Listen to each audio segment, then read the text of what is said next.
મિત્રો, જય શ્રી કૃષ્ણ। આપનું સ્વાગત છે મારી ચેનલ ટેસ્ટ બાય નીતામાં।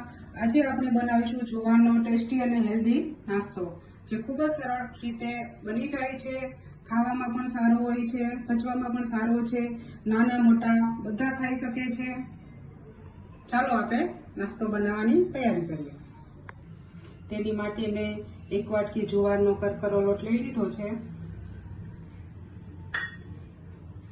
તેમાં આપણે 1 વાટકી દહીં એડ કરીશું। નાની વાટકી છે, મીડિયમ વાટકી, બહુ મોટી વાટકી નથી। દહીં થોડું ખાટું લેવાનું છે, સરસ મજાનું ખાટું દહીં લેવાનું છે, જેથી નાસ્તો એકદમ સરસ ખાટો મીઠો બને। આ બધું મિશ્રણને એકદમ સરસ હલાવી લેવાનું છે। જરૂરિયાત મુજબ પાણી એડ કરતા જશું આપણે।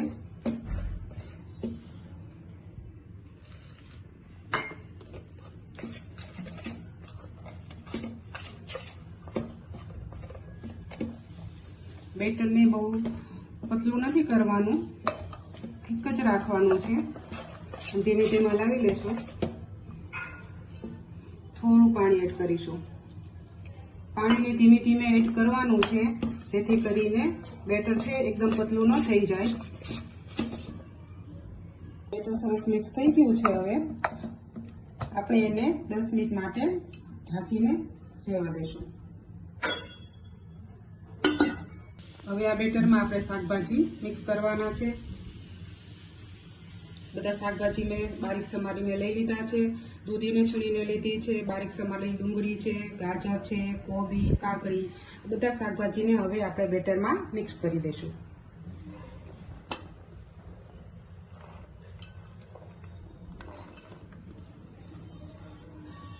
આમાં શાકભાજીને તમે ઓછા વત્તા કરી શકો છો, બટેટું પણ એડ કરી શકો છો, પાંદડાવાળા શાકભાજીને પણ મિક્સ કરી શકો છો। એક મોટી ચમચી મેં આદુ, લસણ અને મરચાંની પેસ્ટ લીધી છે। ઉપરથી કોથમીર નાખીશું।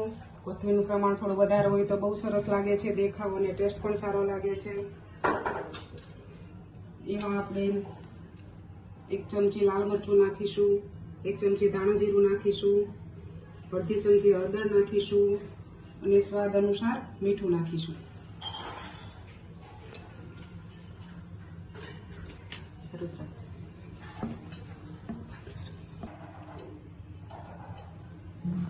બધા શાકભાજીને આપણે બેટરમાં મિક્સ કરી લઈશું। એકદમ સરસ વ્યવસ્થિત રીતે મિક્સ કરી લઈશું। પહેલેથી પાણી એડ કરવાનું નથી, કારણ કે આ બધા વેજીટેબલમાં ભરપૂર પ્રમાણમાં પાણી હોય છે। આમ ધીમે ધીમે મિક્સ કરતું રહેવાનું છે। જરૂરિયાત પ્રમાણે આપણે પાણી એડ કરતા રહીશું। થોડું પાણી એડ કર્યું છે। છેલ્લે હું તમને કહીશ કે આમાં મેં કેટલું પાણી એડ કર્યું હતું। બેટરને થોડું ઠીક રાખવાનું છે, સાવ પતલું કરવાનું નથી। આ જુવારનો નાસ્તો ડાયજેશન માટે ખૂબ સારો હોય છે, હેલ્ધી પણ હોય છે અને ખૂબ સરળતાથી બની જાય છે। થોડું પાણી એડ કરીશું।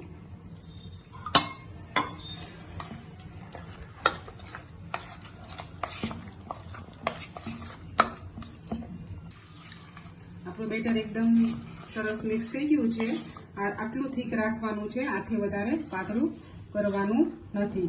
જો મિત્રો, મેં 1 ગ્લાસ પાણી લીધું હતું, એમાંથી અડધો ગ્લાસ પાણીની જરૂર પડી છે, એટલે અડધો ગ્લાસ પાણી એડ કર્યું છે। હવે આને એમાં આપણે અડધી ચમચી સોડા નાખીશું। સોડાને એક્ટિવેટ કરવા માટે 2-3 ટીપા લીંબુના રસ નાખીશું। આ બેટરને એકદમ મિક્સ કરી દઈશું। તેલ લેશું।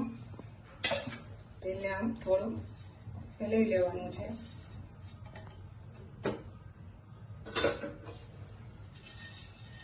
તલ પકડાવીશું।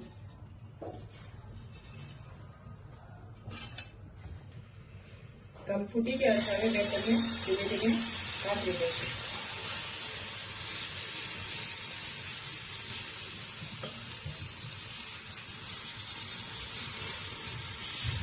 એકદમ જાડું પણ નહીં અને પતલું પણ નહીં, રીતે કાપી દેવાનું છે। હવે આપણે ઉઠાવી લેશું। તો સરસ ચડી ગયો છે, સરસ બની ગયો છે। હવે થોડી વાર માટે આપણે ચડવા દેશું। તો સરસ ચડી ગયો છે. હવે આપણે એને ઉતારી લઈશું. જો મિત્રો તમને મારી રેસીપી પસંદ આવી હોય તો લાઈક, શેર અને સબસ્ક્રાઇબ જરૂર કરજો. Thank you.